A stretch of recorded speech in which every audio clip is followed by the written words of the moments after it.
Hey, folks, welcome to another episode of Broken Brains with your host, Bruce Parkman, sponsored by the Mac Parkman Foundation, where we look at the issue of repetitive brain trauma, primarily in the forms of repetitive head impacts from contact sports and repetitive blast exposure from our veterans, and how these impacts are changing the brains of our athletes and kids and loved ones and causing an epidemic of mental illness that nobody is aware of.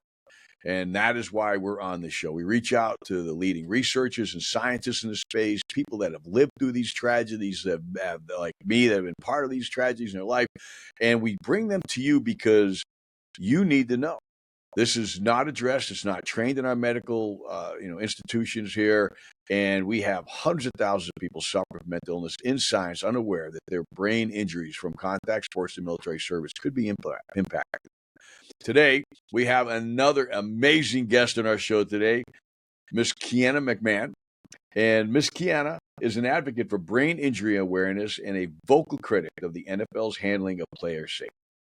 As the ex-wife of the late Pittsburgh Steelers lineman Justin Strzelczyk, who suffered from chronic traumatic encephalopathy, and I think he was at least stage 3, Kiana has shared her firsthand experience of the devastating impact of repetitive head trauma. She has been featured in media discussions about the long-term effects of concussions and continues to raise awareness about player safety, brain health, and the need for better protections in contact sports. Oh my gosh, I just listed our entire mission set with one podcast guest. This is going to be an amazing show. Kiana, thank you so much for coming on the show and being here. Having me. No, this is, obviously, the issue of repetitive brain trauma, repetitive head impacts in this case, has caused you a lot of tragedy, a lot of pain. And it sounds like you're doing a lot with it. We'll start anywhere you want on this one, man. Well, you ask questions. First, my name's Keana. Keana, So... okay, my bad. It's okay. I'm a product of the Massachusetts public education system, so my bad. I should have asked that ahead of time. That's okay. Yes. So, we met through an organization that I do work for, Stop CTE, headed by Karen Zegel. And we love Karen. Yes. So I met Karen back when the movie Concussion was coming out, and she contacted me because it is a story that is about the doctor that discovered CTE. If people don't know, Dr. Bennett Amalu, and he discovered this in the first 3-4 NFL players. I believe Justin was the 4th to be diagnosed, and Karen had contacted me after hearing about the movie, and that's how we met. And then I met you. So it's a very strange world to be in, because for as big as this problem is, the amount of people in it, it's just growing and growing and growing. And a lot of parents don't know the issues that their kids could have later in life due to contact sports. So, we're here to kind of talk about that, and actually not kind of, but that's what we're here to talk about. Yes, ma'am. Well, you lived through this firsthand. I mean, you were married to a professional ball player. It must have been it's the kind of lifestyle that you read about, sports and stuff. And but it's not as grand as people think. Okay. Yeah. It's not. Yeah. It's not. Okay. And during that time, what were the changes? And where I'm going with this, Keana, is for parents to understand that there are subtle changes in their husbands that might have played in college, in their kids that have been playing ball, any contact sport for a long time. Looking back, like people ask me to look back on my son, right? What are some of the changes that you might have seen with your ex-husband that could have indicated that he was on a different path? His personality was that of the wild side to begin with. So some of the things looking back now, maybe were CTE, or maybe it was just a product of who he was. So sometimes it was hard to figure that out, later on, and understand that Justin and I were together. We got married in 1993. He quit playing by 98. And these symptoms started to really get worse, I would say around 99, 98, 99. And we separated in 2001. So from 98 to 2001, when he quit playing to when we separated, it was a very fast spiral down. Drinking was a big one, and binge drinking, leaving for days at a time. He would leave to take the garbage out, and he wouldn't come home for like 4 days. And Wow. I had 2 small children at home, and back then cell phones weren't the thing they are now. So it was, I would call bars trying to find him. I honestly, I always knew in my heart of hearts I was going to get that phone call that something happened to him. And I thought it would be on his motorcycle. He'd be drinking. But as he progressively got worse from 98 to 2001, it was a lot of, I thought he had bipolar. I really, that was the symptoms that I was seeing. Very high highs, very low lows, not showering for sometimes days at a time, no contact. One time when we were separated, one time he was supposed to go away for the weekend and he didn't come home for 6 weeks. I mean, we were separated already, and he went out west on his motorcycle and we didn't hear from him for 6 weeks. So very erratic behavior, sometimes depressed, call me, crying on the phone that his father passed away. And sometimes I look back and I see these triggers, these major things that happened in his life. And I wonder if that triggered the CTE and the issues more as, he got cut from the team. His dad died. His brother was a heroin addict, and there was a lot going on within the family. And I think all these triggers, coupled with what he had going on in his brain, it was too much. Sometimes when I look back, I think it was just too much for him to take. He did smoke a lot of marijuana after he was done playing. And about 6 weeks before he died, he came to me and he said, I'm clean, no alcohol, no marijuana. And I know that was true, because when he died, the talks came back clear, but also like I knew him and I just knew he was telling me the truth. And I think sometimes the reality of his life hit him hard when the self-medication stopped, so to speak. Right. Well, I mean, during that time, I used to ask my son, how come you don't want to do it? He was very apathetic, right? It was like, he never got excited about things. And he always had, a reason that made sense because he was a young man getting ready to join the army and all that. Did your husband have any reasons for disappearing, or did anybody even associate this thing with his brain or his actual career as a football player? Anybody think that? Absolutely not. Absolutely not. And I mean, everybody's background's different, and he did hail from a family that had, like I said, his brother was a heroin addict. There was some depression in his family. So I just kept blaming background, blaming genetics, and not thinking it was anything else but that. And that's a big problem with our psychologists today, is that these kids show up, or adults, and they're mentally challenged. They're going through some hard times, obviously, right? Whether it's self-medication, abuse, violence, and but they're completely untrained in the issue of repetitive ed impacts or subconcussive trauma. So these issues never get brought up. And so then of course, the only therapy is these crazy pharmaceutical drugs that don't seem to work. Was he able to see it? Keep going. That should be the first question that a psychologist or a psychiatrist asks someone that comes into their office. Did you play a contact sport? And I think if they started to do that, they would see that more often than not, these people that are coming in played football, they wrestled, whether it be, local rugby, ice hockey.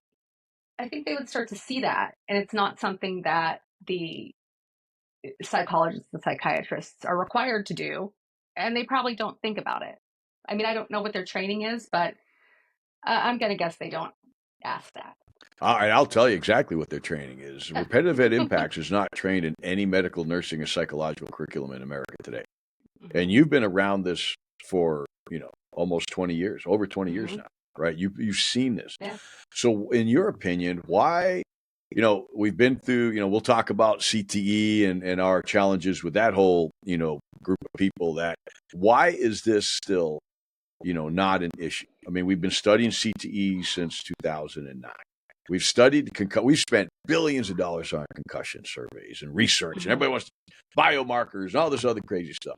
Yet you have lived this, okay? And I ended up living it, almost 20 years later, a little bit less. Why, when we have seen this so much, is this still not something that is like, I mean, it should be like seatbelts and smoking, right? It should be, we both know this, and you've been in this environment longer than me. Why do you think it's still a problem? Honestly, I think that sports, as specifically football, is so just ingrained in our culture. And men have the dream for their son to go be the football player, the star quarterback. I see youth football in the fields by my house all the time, and the dads are coaching. It's just something that I think is so ingrained in our culture that it's really hard for people to want to blame something that has brought them so much joy and brought their family so much joy, and they don't want to give it up. It's very hard for people to, I mean, I know people today that their kids are playing football and I'm friends with them. And I've had people just unfriend me on Facebook because they don't want to see my posts. And so they just go away. It's like out of sight, out of mind. And they pretend it's not happening because that's something that is just, it's our culture. And really, that's what I believe. Yeah, football. Yeah. Being around it, and that's what's so strange to me is I've lived this for, like you said, 20 years, and there are people just finding out about it, and I'm so far into it, and sometimes it baffles me that people don't know about it. Just the average person. I was at I was around a registered nurse. I was like a couple weeks ago. I was kind of a medical spa, I'll call it. And we were talking, and somehow it got brought up. And he was a man, registered nurse, male, and somehow he was talking about his kids playing football, and CT got brought up, and he didn't know who I was, my background, and he says to me, "But don't you think it's a little blown out of proportion? Like, do they really know?" Just sitting there like, "Yeah, we do." And so here's a man who's, probably in his late 30s, early 40s. His kids are playing football, and he doesn't know. And I think the education's not there. And are the schools or youth football leagues really going to want to educate people and turn them away from their programs? A program that is already losing kids, and it will be worse. So, yeah. So I follow some of the NFL wives on Twitter, right? And there's a group of them. I think it's called NFL Players. One of these little chat groups that I follow, and they send out texts, and they continuously are striving to try and get some recognition about this issue for their husbands. Now, Justin played 5 years? 6 years.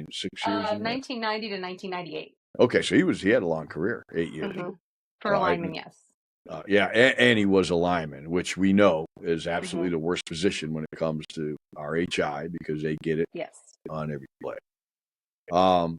Yet, to this day, they're still trying to, get the NFL to make a decision. What do you think? I mean, besides being a religion, there's a lot of power here. There's a lot of money at risk. Have you had any experience with them, pushing back, or do the wives talk to you about, hey, because this is going to come up in their careers, right? Their husbands, going to be dealing with this sooner or later. Do they talk to you about trying to get advice, coping mechanisms, or whatever? Not really.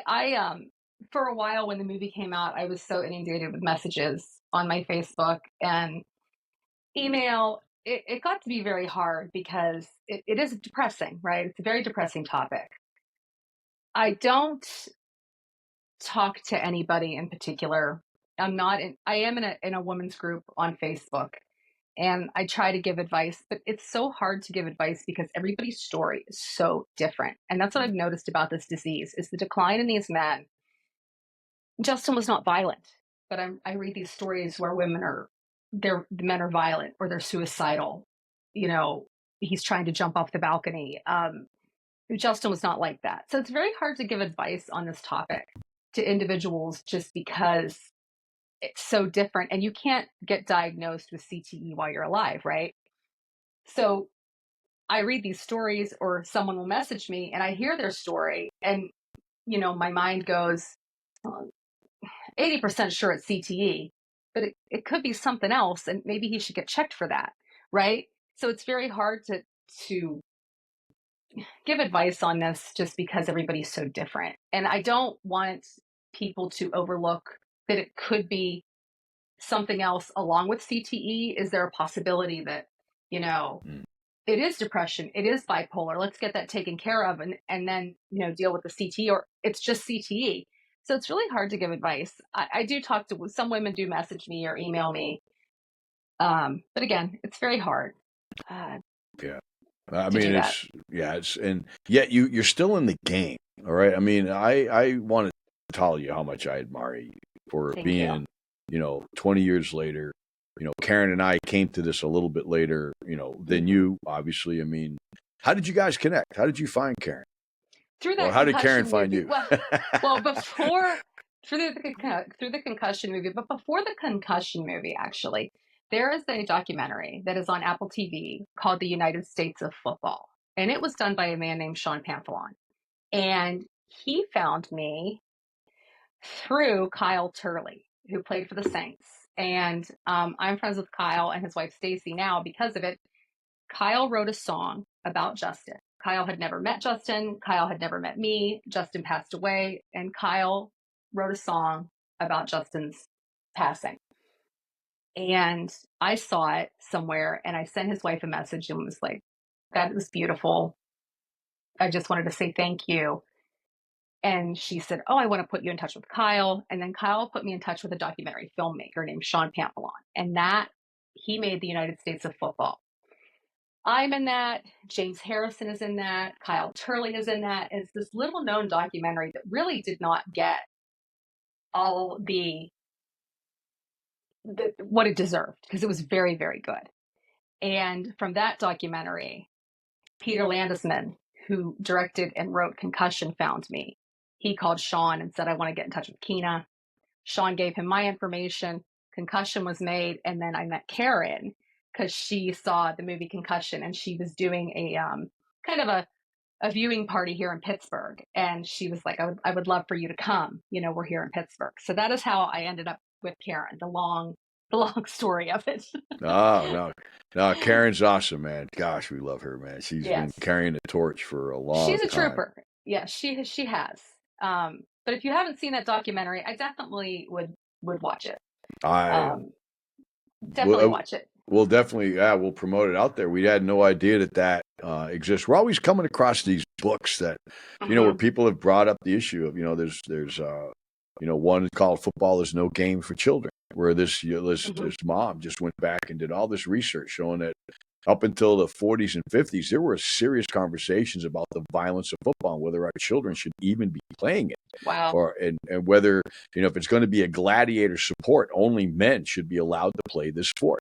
So she went back historically and said, look, this conversation, which we really do need to reengage, is out there. But, it's hard. It's hard to get anything done. I know that we talked about Karen, and we went to Congress, went to Washington, D.C., to talk to, senators and congressmen about, possibly putting regulations on youth football.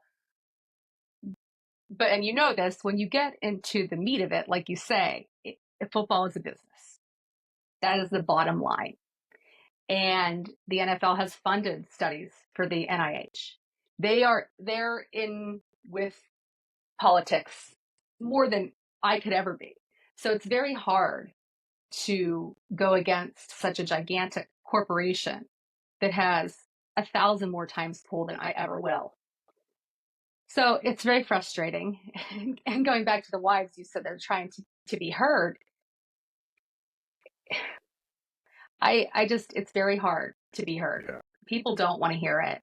Like I said, I have friends that don't want to hear it. They just want their kid to play football. They want to have. So it's a tough place to be. I think that the ability is there to get something passed. I would love to see. I mean, in the dream world of my dreams, is there's no youth tackle football. It's all flag. And if they have to have it, let's have it at a certain age, right? Whether it's 14, when their neck muscles are formed and they're stronger, their bodies are bigger, and let's just do flag. I mean, that would be the ultimate thing for me to see passed all over the United States, but I don't know that that's going to happen in my lifetime. I think that's where litigation comes in, and and that's where I'm not hopeful because I don't want to see football destroyed, but the NFL does not have enough money to deal with all the hundreds of thousands of people. We just did a study here in Florida, and I mentioned this on my last podcast, that 83% of our inmate population has a history of at least 4.3 TBIs. A lot of them have played football. 43% of our juveniles and have the same issue, same ratio. And this is preventative. Like you said, if we move the flag, we could, because it's all about aggregate trauma, as you know, right? I mean, if we took the exposure out of flag, the NFL doesn't play, they don't have contact practices. And that's where 80% of this exposure comes from. Your ex-husband, my son, as linemen, they got hit on every practice of every scrimmage and then on game day. If we eliminated that, and then, the guys with talent like your ex-husband, they're going to go to the NFL. Nothing stops native talent. So what are your perspectives on some of that? Just making sports safer, and then we'll talk about the issue of informed consent. It's interesting that you say they don't have hitting practice, the NFL, during the week. Our high school here, which is a great football team, goes to states every year. They don't hit all week, and I'm not sure why our high school is not hitting. But the youth organization in the same neighborhoods, in the same school district, are hitting. Yeah. I don't understand. And I think that the ability is, if there was a voice, I don't know who, higher up in every school district, whether it be, I don't know, the superintendent. Now, here, as I'm saying this out loud, our youth program is not run by the school. It is run by parents. So they don't really have anybody to answer to other than someone who's president of the board, which is a dad. So it's really hard. And I don't know that there's a way to get people to change their minds quickly enough for me. And like you said, the talent's there. I don't think that you need to put your kid in tackle football at the age of 6. There is zero reason for that. And I mean, Justin, you and I had talked about this a while back when we were on something together, is that Justin did not play football until he was in 10th grade. So it's just not youth. You should be, and I say this to women that I meet, oh, my husband played in college. I don't care if he's 30 or 45 or 50. Keep your eye on him. Like, if he played football in college and high school and he's having problems later in life, he might have CTE. So, Justin didn't play until the 10th grade, and he was a really great baseball player and a great pitcher. Very talented, just so talented athletically. And he blew out his elbow. So his dad took him to the football field in 10th grade and said, "You're playing football." So he didn't play until 10th grade. So it's just as important to watch people that don't start at 6 as it is to watch the people that start at 6. I don't think you can say, "Oh, my son didn't play till his junior year of high school, and he didn't play college, so no big deal. He's fine." Yeah. I don't believe that. I think that you should always be on the lookout. No, I mean, we have no idea how many, man, we get calls from parents whose kids are in their late 20s, late 30s. They played high school and college, and now they're, struggling, horribly. They're like, well, we didn't know it could be contact sports. And then without the education, to your point, nobody's asking the question, and I think that, that's leaving, a huge gap. But the fact that your high school team doesn't have contact that all week is a great improvement over most of these high schools that are out there, because they're just knocking these kids' brains silly again. I don't know if it's all week, but I know that they cut back contact. And the interesting side of that is my son, who is 30 now. Justin tried to get him to play youth football. And we got in a huge fight. I will never forget this. He signed him up, and little Justin did not want to go. And we were separated at the time. And he came over with the helmet and the pads and all the stuff. And little Justin was crying. He didn't want to go. And Justin's yelling at me. And I said, he does not want to play. And he got so mad. He threw the helmet and pads across the kitchen and walked out of the door, slammed the door. He was so irate. And little Justin did not play that year. And I think that was like third or fourth grade or something. And little Justin didn't play until actually sixth grade. And he did play sixth through 12th grade. We did not know about CTE, I think, until he was in ninth grade. And at the time, when I got the phone call with the results of the testing from Dr. Amalu, Justin was still like a third or fourth person. So even though they were telling me this, my mind was like, that's like 4 people out of tens of thousands that have played football. That's nothing. Like that's the chances of it happening to little Justin are so slim. But as the years went on, right, the numbers climbed. And when little Justin was a junior and he started to apply to colleges, he didn't start for football. He was like second string offensive line. And I just brought him home after a game one night, and he seemed really like kind of down. And I was like, are you okay? Are you upset you're not starting? And he looked at me and he goes, Mom, I don't care. And I go, oh, okay. And he goes, did you not notice all the colleges I applied to don't even have a football team? I don't want to play. It's what killed Dad. I don't want to play. Good for him. And as a parent, that was such a learning lesson. Like, no, only one college he applied to had a football team. I didn't notice. I didn't notice. And so at that point, you know, he was done. And at that point, the numbers had risen. And we watched them rise over the 6 years. And I think that was, and he was paying attention, right? He's no dummy. And I think that helped him also make the decision of, you know, I'm going to do this, but it's not something I want to do. You know, I'm going to finish out my year and be done. Good for him. I mean, and we did fund that, our big problem, well, not a big problem, but, when I went to, when my son was evaluated, she said, well, your son doesn't have CTE. And I said, well, do you have brain damage? He goes, we had this, discussion. She goes, well, I don't look for it. I'm like, why? She goes, well, why are you asking me these questions? And I said, well, I'm writing a book and I've read all these research papers and I'm absolutely convinced that my son's mental illness was associated with brain damage. She went back and looked. She goes, oh my God. And she said, would you fund a study? So we gave Boston University $250,000, and I'll send you the study. But what they found, they finally looked at every brain under 30. And this is why I'm so happy that your son made his decision. First time, they looked for brain damage associated with mental illness and then the cause of death. 100% of those brains had significant structural damage to the brain from RHI, blood-brain barrier penetration, demyelination, axonal tears, shearing, whole 9 yards. Gray matter, white matter. 100% of those brains also had severe psychological and emotional disorders, and 80% of them died by suicide or overdose. Wow. And only parents don't know that. No. And only 40% of them, which is still a bad number, had CTE. The rest did not. Wow. It's not CTE, it's RHI. They now, even Dr. McKeegan's house, she goes, oh, it's the root cause CTE. But to your point, your son innately knew that, you know what, I'm done. And I wish my son, he didn't want to play that last year. And I was waiting for him to call. He talked to me in junior year. He's like, Dad, I don't think I'm going to play next year. It's not fun. I'm like, all right, son, we'll see how you feel next year. I think the coach, might have said something. The players, he's under a lot. The peer pressure is enormous. Oh, yes. And he don't know how to say no. And that's another thing that our parents struggle with is the peer pressure from the team. From the coaches who don't know. They don't know. They just know that this is a good athlete and I want him on the team. They don't know anything about what we're talking about. So who can blame them, right? Yes. But I think that's so we're now pushing legislation here in Florida. We've got some support for informed consent. So we're looking at this. Look, to your point, we're not going to be banning football. Nobody wants to ban it.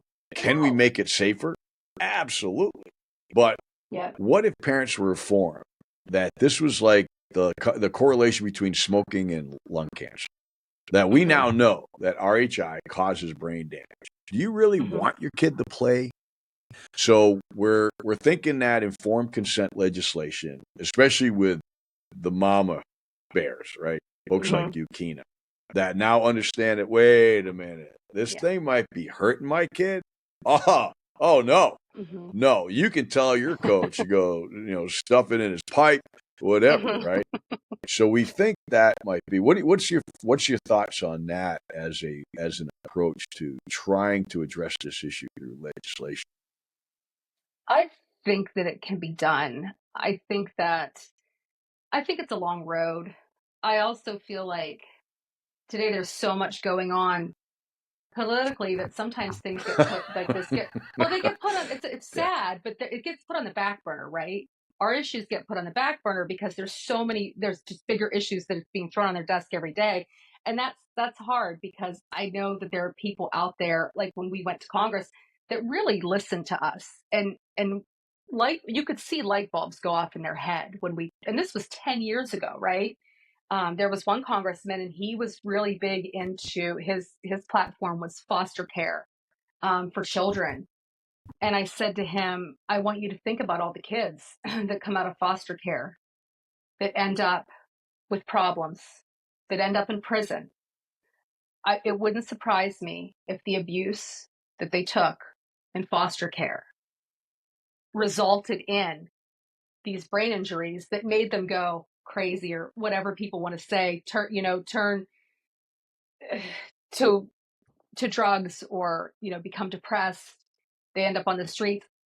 I think that the prisons, I'm getting off topic. The prison No, this is system, all on I topic. think the prison system is such a great place for us to start to test. I wish that we had the ability to test every man in prison when they pass away for CTE. And I'm going to guess those numbers are so high, it would be mind blowing.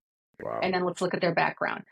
Were they in foster care? Were they abused? Did they play contact sports? What were their symptoms? I really think that that's one of the places that we would see a lot of CT, along with veterans. I think military veterans, I'm sure not every single one that passes away gets tested for it. Well, none of them do. So, and I think the numbers there would be really high too. I think Yeah. there's hope. Like I said, I saw light bulbs go off, and I could see these congressmen and women be like, oh, okay, because they don't even know, and we're bringing this news to them and the research to them, and it really opens their eyes. So I think there's hope. I wish it would happen faster. I'm an I want it done now, tomorrow person, and that's not happening. No, but every time people listen to the show or listen to you speak or read the book or whatever, it's happening. It's happening. I think there's more hope than ever. When I wrote the book, I started focusing on subconcussive trauma. There was only 2 papers out there I could find on subconcussive trauma. Now you type it in, you type in RHI, and Google is loaded up with studies. Nobody's studying CTE anymore because it's not the problem. You die with it. You don't die from it. You die from the mental illness that's caused by the damage to your brain and yada, yada. So we're hoping to see that, that research is now going to culminate in action, because I am just done with people researching concussions. I was like, we've done enough research on concussions, man. It's all about money, and that's its own industry. The research community is its own self-licking ice cream cone over there, where they just keep researching stuff and they don't take action. But you're taking action. So talk to us a little bit about what are you doing in this battle, this long ongoing battle. Well, I'm doing whatever Karen does. Yeah. I do follow whatever she wants me to do, whether it's interviews or going to Congress or our news articles. I think that the day-to-day thing I do is sharing my story, especially in some of these private Facebook groups with women. It's very sad, and it's very hard to hear their story. But they need to be heard. And sometimes they're, you just said about the people, and sometimes they get with somebody who can help their husband, and the person just takes their mind. Like there's, people doing, concussion help. And I think that when you have CTE or the, traumatic brain injuries, and it's just so different for everybody that, I don't know, everybody's story is just so different. I got lost there for a second. Happens to me every time. Yeah. No, but one of the things we talked about in that podcast is, women getting completely domineered by their husband because their kids are gonna play football. And they're like, where's the science? Where's the research? Help me defend my kids. Yeah. And no woman should be in that position because there is research. There is science. There are stories like yours. But when you have someone whose dad played and they played and grandfather played, and I have 3 boys and they're going to play, it's so our culture. And I mean, when Justin and I had that fight about little Justin, I'm the kind of woman that's not afraid to stand up to tell my husband no. But there are women that will not do that. Right. And their kids will be on that field. And I just can't. It's really hard when I even drive past the youth football fields to watch. I was at a red light the other day, and this mom with a 9-year-old at least was walking across, and she had his pads and his helmet. And I was all the way over in the far side of the lane, and I couldn't get to them because I would have to. I was at the front of the red light, and I was like, shoot, and I drove as fast as I could, but there's no way I could have made the turn because I was going over a big bridge to get back. But my heart, I was like, do you know what you're doing to your son? So now I'm going back with books, and I'm going to hand them out in the parking lot to do something because I was just. I know one time we left brochures all over cars. Okay. Oh, I do. If I see you'll get a call from the school district pretty quick if you. Oh no, it's the school, and just so you know, here in Manatee County, we had the Police Activity League transition from tackle to flag football. Really? We told them our son's stories. We showed them the book. They listened. They said, "This for real?" I go, "Absolutely." And they go, "You know what? We've been wanting to do this because now we can invite girls to flag and because it's all about disenfranchised children." And they were so excited. So we have the first PAL converted over to flag, and we're trying to get more movement there because I'm just done of listening that we're either from a certain demographic or a certain race, and that football's our only way out. And I'm like, your child has a better chance of becoming an accountant, a doctor, a lawyer than they do of getting in the NFL. But okay, but the dreams. I always say hope is a very powerful thing. Yes, ma'am. And they hope that their kid's the one. That's the kid that's going to be Patrick Mahomes, And you're right, the chances are so slim. They're not even chances. I think you could probably buy a lottery ticket and almost have a better chance. It's like, don't stop, wasting your kid's future. It's crazy to me that people. My youngest plays baseball, and he's very, very good. I have zero thought that he will play in college, and he's like a very good baseball player. I just don't understand. The odds. The odds are so slim, and even Justin's odds. He was drafted 298 out of 300 people. Oh wow! He played defense in college, and he was a test for Chuck Noll. Chuck Noll wanted to see if he could take a D lineman and turn him into an O lineman.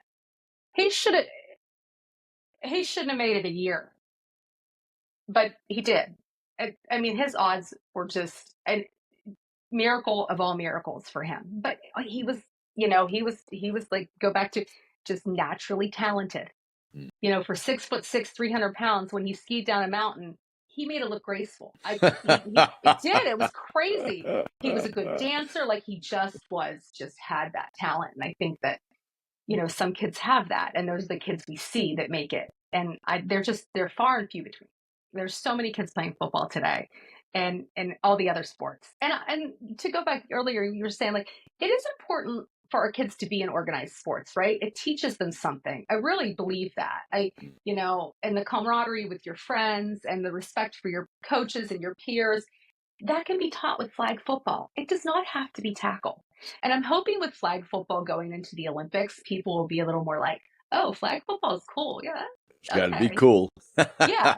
Yeah. Because, I mean, that is, I don't know about your school. Our high school football is no cut. So anyone can join the team. Oh, okay. Yeah. So our in Pennsylvania, each high school has to have two no cut sports. Ours is indoor track and football. So there are kids that play day in, day out and practice every day that don't even see the field. I think Justin's year there was 65 kids on the team. Wow. And it's a big deal on Friday to wear your jersey to school, right? Heck It's yeah, cold. that's It's why they cold. It's, join, yeah, man. That is why absolutely. they join, Yeah. right? Yeah. No other baseball doesn't do that. Hockey doesn't do that. You walk into the lunchroom on Friday with your jersey on, you are special. And Yep. that's just how it is. And, so there are kids, like I said, in our district that will never see the field, but they still practice and they're still getting some hit. I'm Oh yeah. sure some hits in practice, even though our high school cut back. Just because they didn't start doesn't mean they're not going to end up with a problem. And they Right. all played youth football at some point, so they were definitely hitting when they were young. Does your school not do no cut? Well, on the school that Mac played on, it was a private school, and Mm-hmm. we were a small school. We were like Division 5 out of 5. Like we had to Okay. travel. We're not or Okay. Division 1. We had to go play the farm teams right out Yeah. there. And Yeah. we weren't allowed to play the public school system. It was kind Oh. of weird. We wrestled against them because Mac Okay. was a wrestler and a football player. Uh-huh. But we didn't play against. There was something about the size of our team, so we took Yeah. anybody. We took all the homeschool kids, Okay.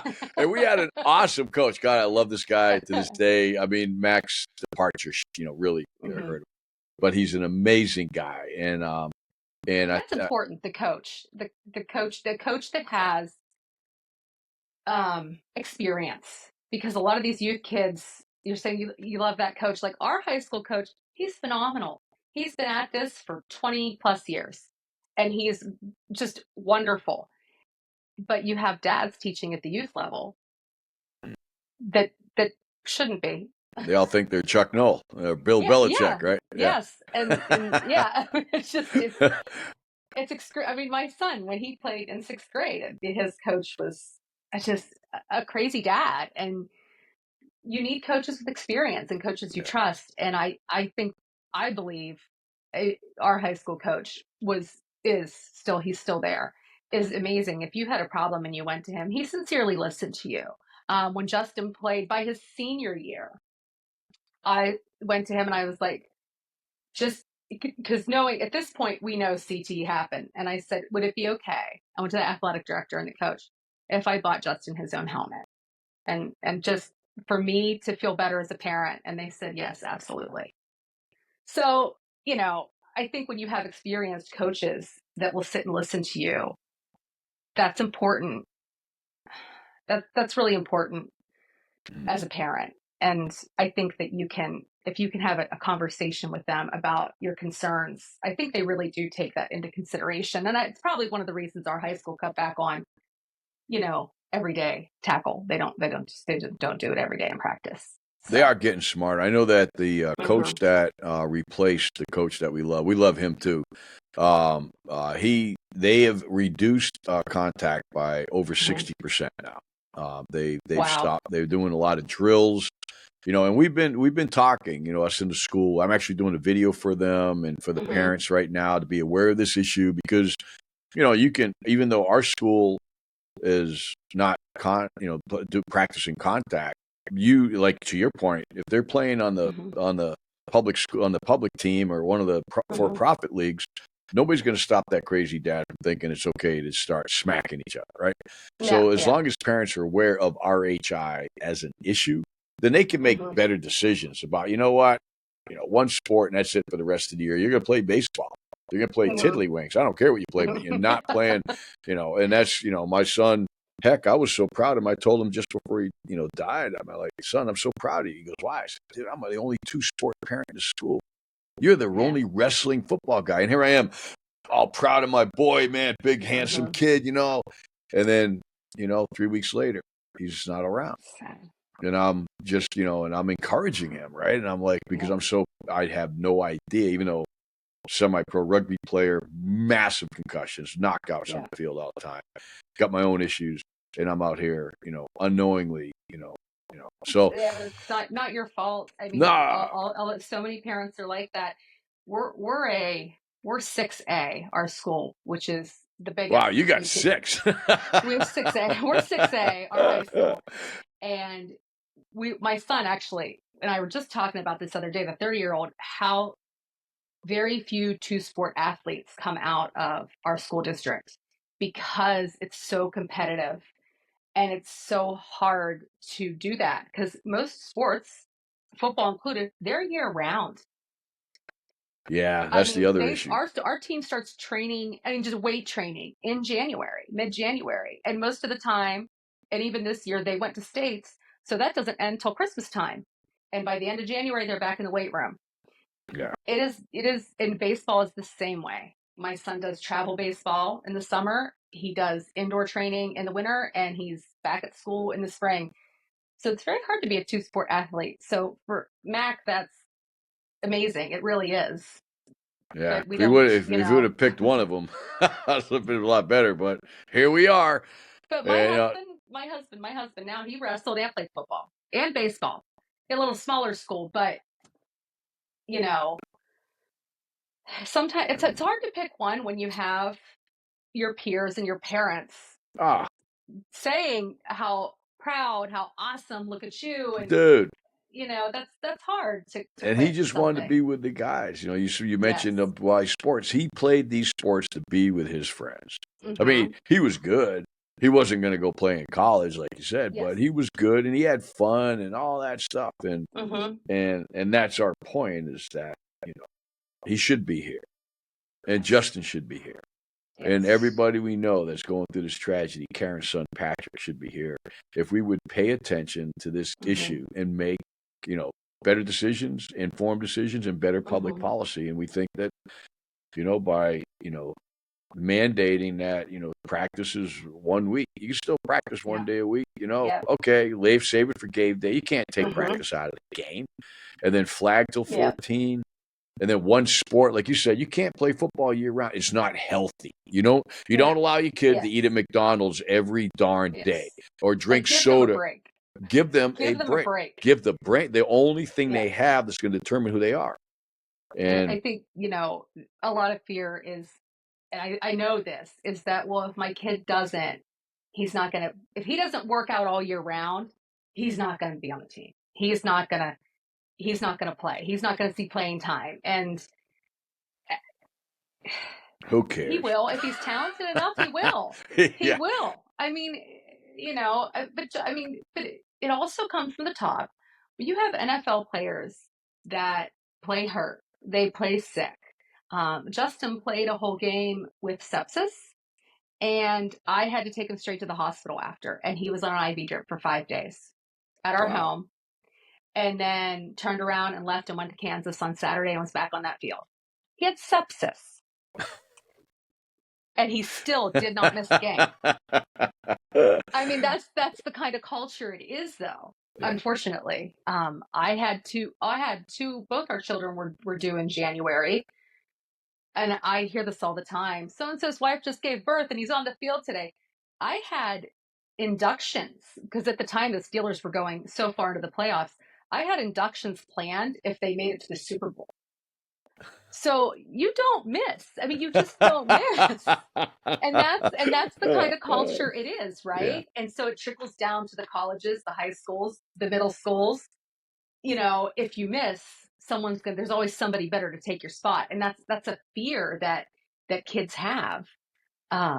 Probably mainly from what they hear, even on TV, watching an NFL game, he's back out there and he was in the hospital last week and he's, playing through a hurt ankle. And it's that push. And it shouldn't be like that. Unfortunately, it is. Got to let our kids be good kids. And that's in the end, that's where it's not about winning. Sports are great. It's about camaraderie, loyalty, all the physical. It's all about having fun. Sports should not hurt our children, and I think, and shouldn't hurt our adults either. And I think we're gonna make a lot of positive gain there this year. I hope so. I really do. I'm just waiting for the day we can breathe a little easier, knowing that the youth. That I always focus that the youth would just quit tackle. That would be such a great start. Yeah. It's really hard to watch. I don't. There's no purpose for the tackling for 6-year-olds, 7, 8, 9, 10, 11, 12. Let them grow. Let their brains grow. Their brains are still growing. And that's it. Like you said, you wouldn't feed them McDonald's every day. Why are you letting them do this? And some parents, well, it's only just in the fall. And that's enough for me, right? As a parent, but that's me. No, it's I think we're coming to that day, Keana, when we're going to be able to do that. Yeah. I believe you. I am pushing. You and I know you and Karen have been pushing it together. We're going to get this one over the line.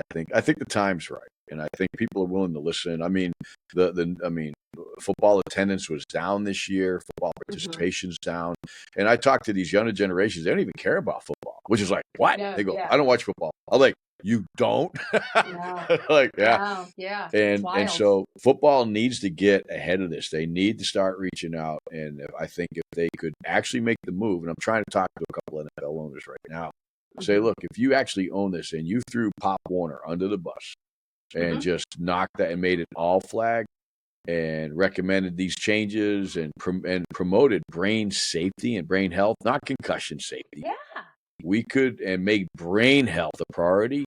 Oh my gosh, you could save the sport. I mean, and you think that they would jump all over that because they would look like really good guys, right? They would. Like, you know, I mean, the optics for that would actually probably bring kids back to play. They've lost a lot of youth, right? I mean, and I know they put put the money behind Pop Warner. So, you know, if they started that trend, I think they would see an increase in youth playing flag, and let them decide later in life if they want to continue with tackle. I mean, that's such a no-brainer to me as an owner, as an NFL owner, just because I would look really good. Because now they're not looking too great, you know?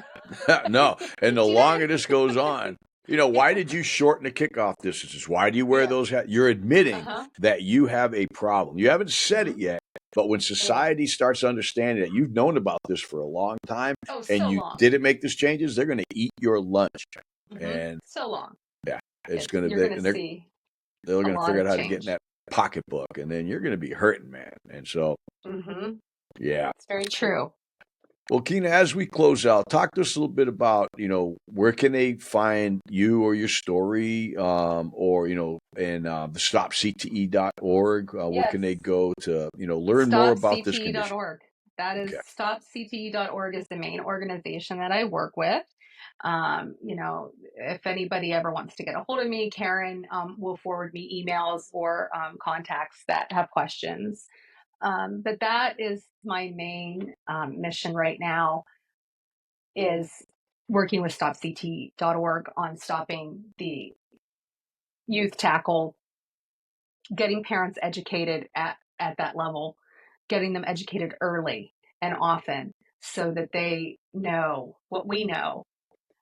Because unfortunately, a very high percentage of parents that are letting their kids do the youth tackle don't know, but we want to give them as much information. Go to the website. There's so much information there, as I'm sure there is on your website, that you can start to this conversation, whether it be with your husband or your significant other or your child, or just within your own inner self. Like, is this what I really want for my child? I think you really need to, there are times in your life as a parent, as a mother specifically, you really need to take a stand. And this is probably the biggest one to me, is your child's brain health, their safety. They're still growing. Go to stopcte.org, read about it, and help us spread the word, really. Well, Keana, thank you so much for your time today. You are an amazing spokesman on this issue. And I think your clarity, your experience, and your guidance are going to help us all make sports safer and protect these I children. hope so. Yep, we'll get it. We're starting this journey, and we're going to make it happen. But thank you so much for your I'm time here for today. you. Whatever you need, you know where to find me. We'll find you. We're going to see you at the conference in September. Speaking Absolutely. of which, Yes. speaking of which, they'll always close out. Remember, we got a free book. It's on our website. Go get it. StopCT.org. Endorsed this. They said every parent should read this book. I didn't write it for nothing. So go get the book and get on there. We got the Town Hall for Veterans on the 28th of March. That's going to be a great time. We're going to talk about repetitive blast exposure, mental health, and how to get coverage from the VA. We're going to be doing a seminar for NFL players. Stand up. We're going to announce that date pretty soon. That's going to be an open seminar, whether you played in college, whether you played in the NFL, or you played as a youth, and you're having issues, you know somebody that's done, come get the information you need to take better care of them. There's a lot of hope out there that we're not even talking about. And our second annual conference on repetitive brain trauma, the only one in the world, and help in conjunction with StopCT.org and Keana and Karen, will be the September 3rd and 4th this year. We can't wait to see you all there here in Tampa. We only have so many seats, so better start jumping on now. Amazing panel speakers coming up. But thank you all so much. Keana, to you, Karen, StopCT.org. Thank you for your time. And we'll see you all in the next episode of Broken Brains. Take care. Have a great weekend. Thank you.